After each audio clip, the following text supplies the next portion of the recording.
to the next item. See renderings of Denver's largest condo development since 2009 at the old Shelby Bar and Grill site. The building will include 461 units and rise 400 feet tall.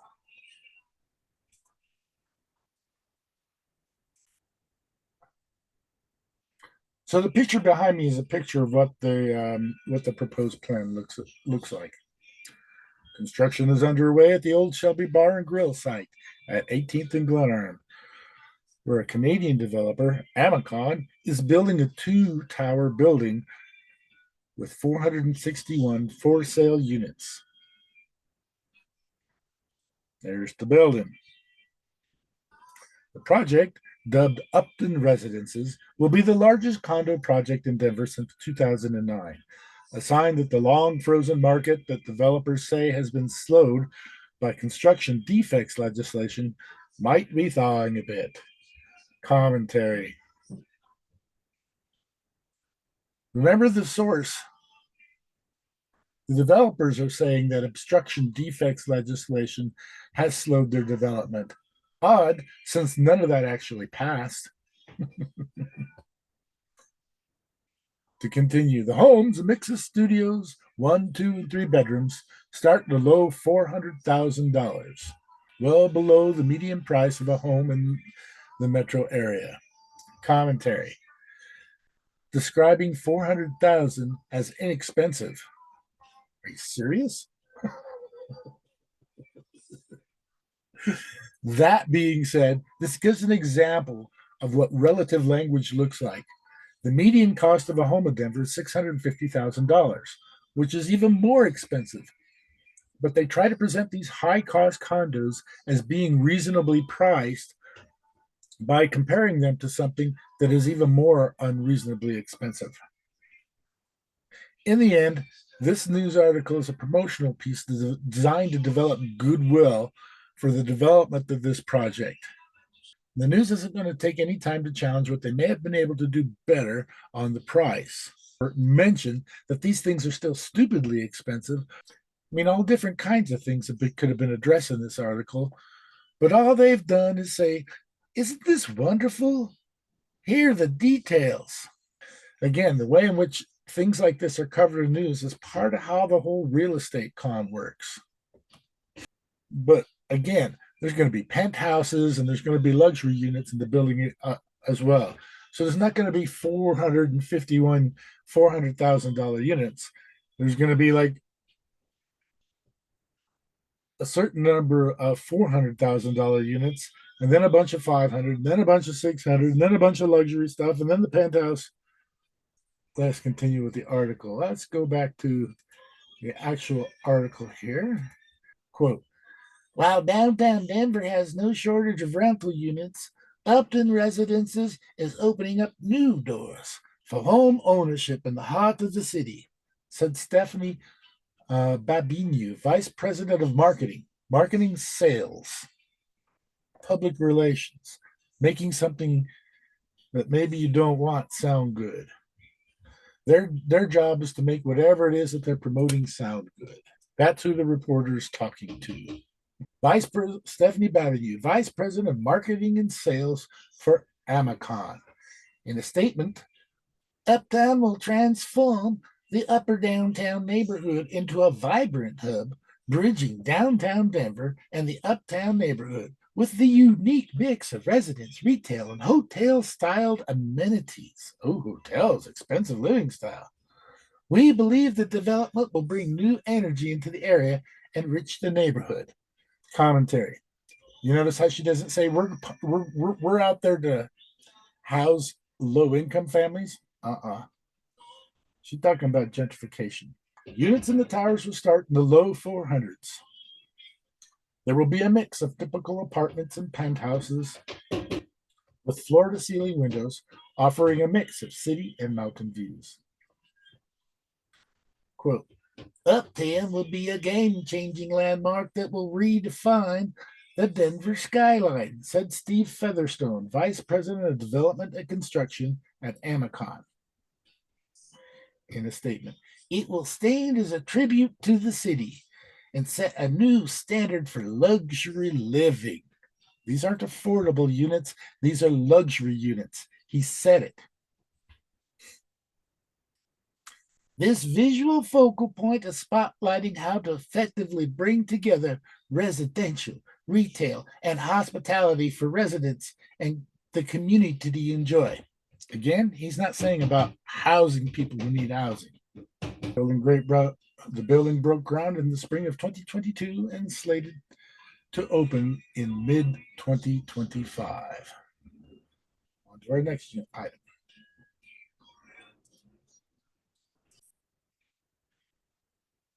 They must have been trying to sell these pretty hard because here's another article on the same project.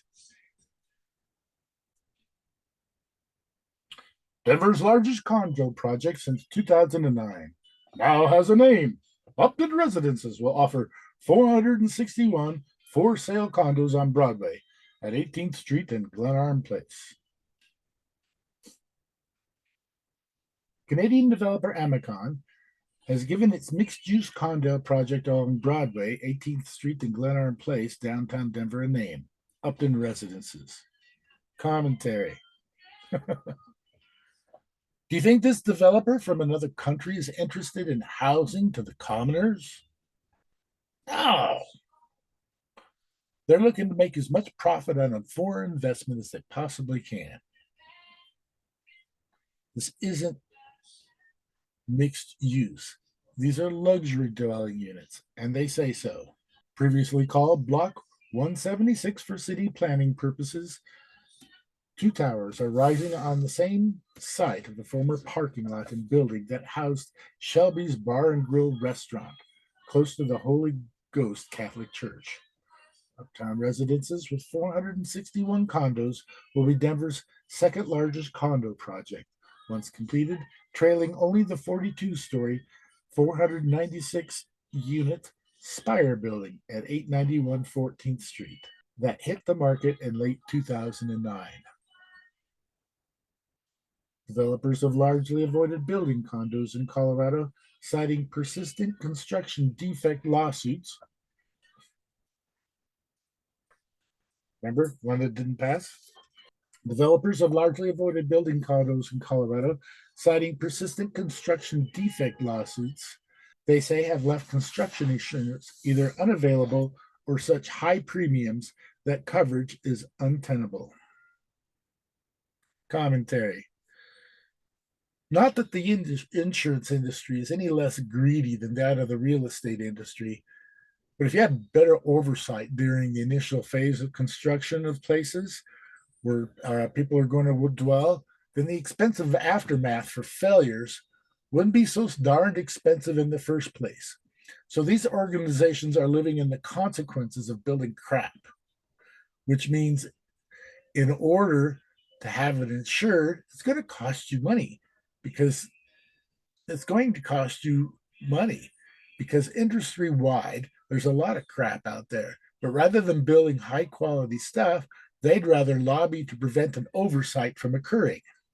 Because they prevent that oversight to occurring, they're banking that they can make more money by having to pay less than the construction costs of building it right for the first time, than the legal fees that they're going to do to try to squash people who are suing them for the construction defects that they create.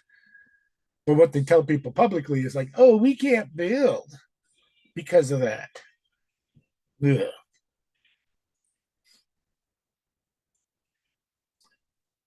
Let's continue. Condos, which once accounted for 1 in 5 homes built in Colorado, are now down to fewer than 1 in 20, depending on the year. Upton Residences is opening new doors for home ownership. Commentary. While downtown Denver has no shortage of rental units, Uptown Residences is opening new doors for home ownership in the heart of the city.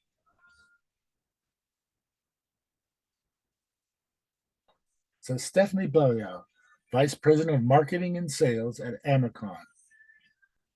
Commentary.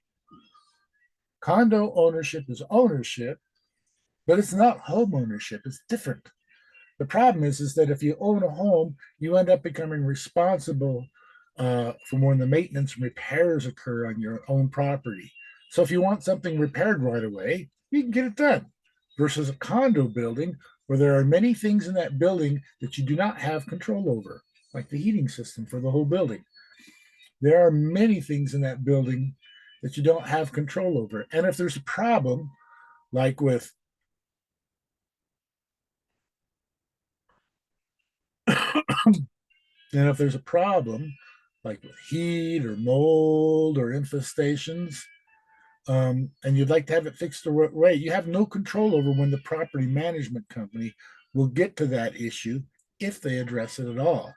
Half the time, they're banking on that you won't if that you won't complain, you'll just move out,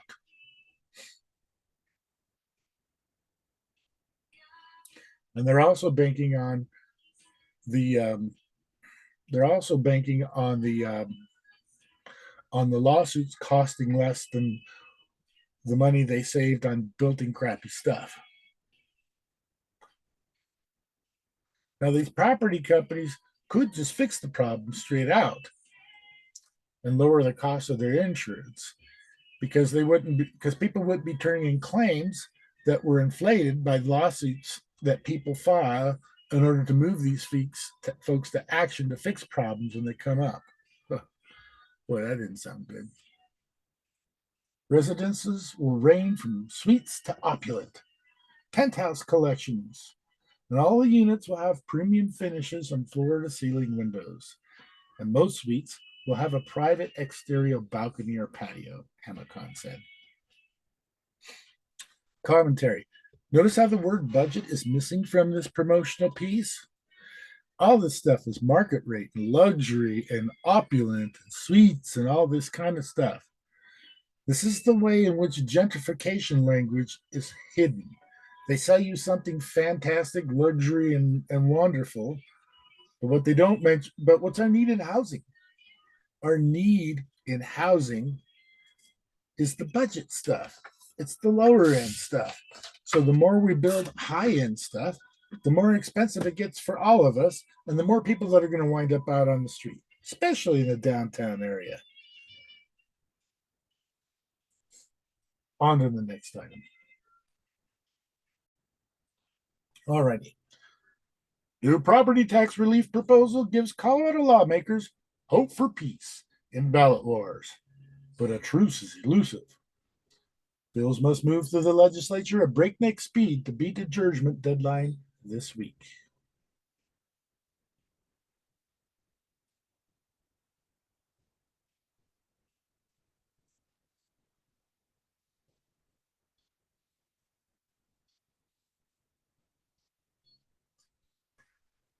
Ping-ponging tax Ping-ponging property tax rates could reach long-term stability if a proposal introduced in the Colorado legislature on Monday beats the clock for when the body must finish its work this week.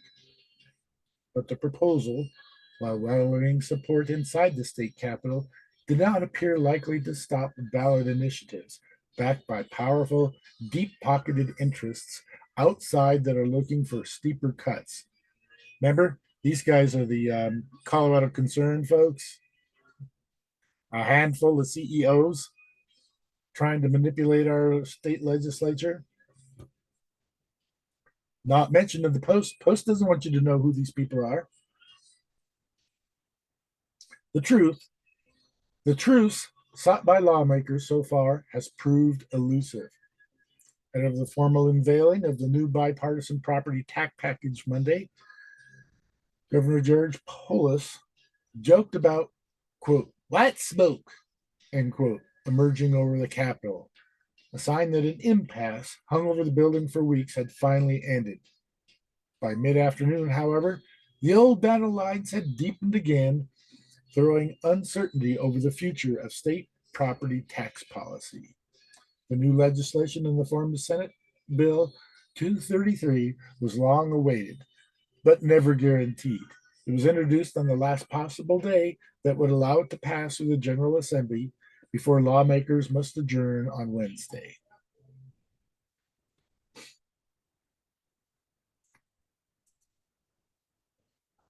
Commentary. Introducing it on the last day possible seems like a recipe for failure to me.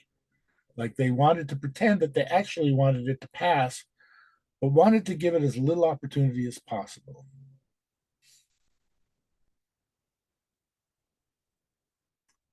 All right, let's see what we've got for our next item.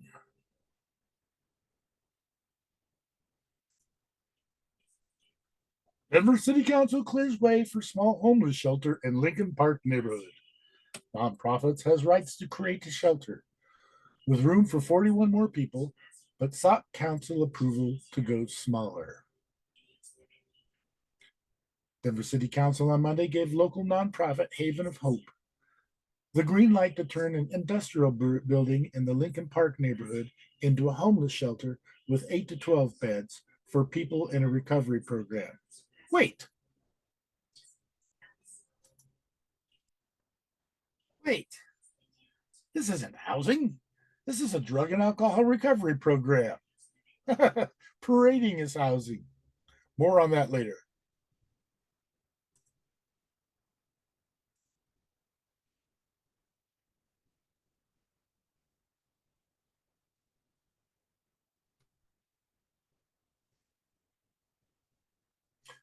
Approval came despite 18 emailed comments opposing the zoning change, largely focused on concerns around the potential impact the facility might have on crime rates, public drug use, trash, and property damage in the neighborhood that has recently grappled with the challenges related to a massive homeless encampment.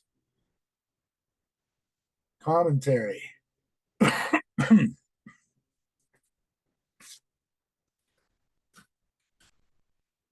So these people think that if you treat people with mental health issues, that will lead to more crime, and that leaving people stranded in tents is going to lead to less crime. Man, that's stinking thinking for sure. This proposed alcohol recovery program should be talked about as a mental health facility instead of a place for people, instead of a place to house people. Before and after treatment, the patients will still need to be stably housed. What's being proposed is a place where people can heal from mental illness, like addictions, making it more of a hospital. Imagine if the stinking thinking of these folks were applied to people who live close to hospitals, thinking somehow that they're more likely to get sick because of their closeness to the hospital, or that they're going to learn philosophy or physics like the students on a college campus that they're close to, or that they're going to become better athletes because they live closer to a sports stadium. That kind of logic is stupid.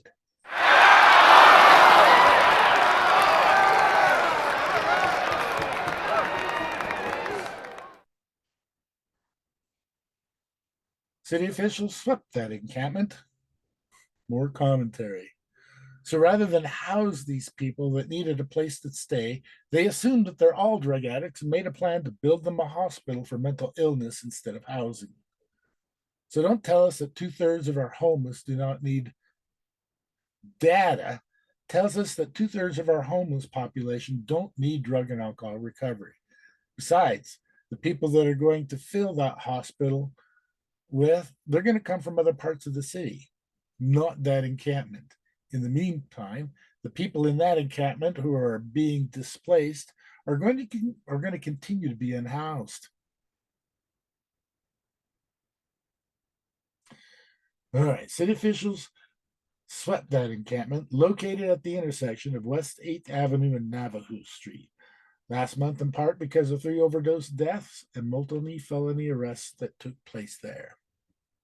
City Council President Jamie Torres, who represents the city's District 3, where that encampment and future shelter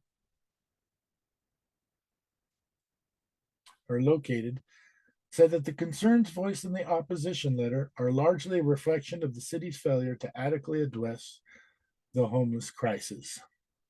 The city also received 28 comments in support of the zoning change. So that's,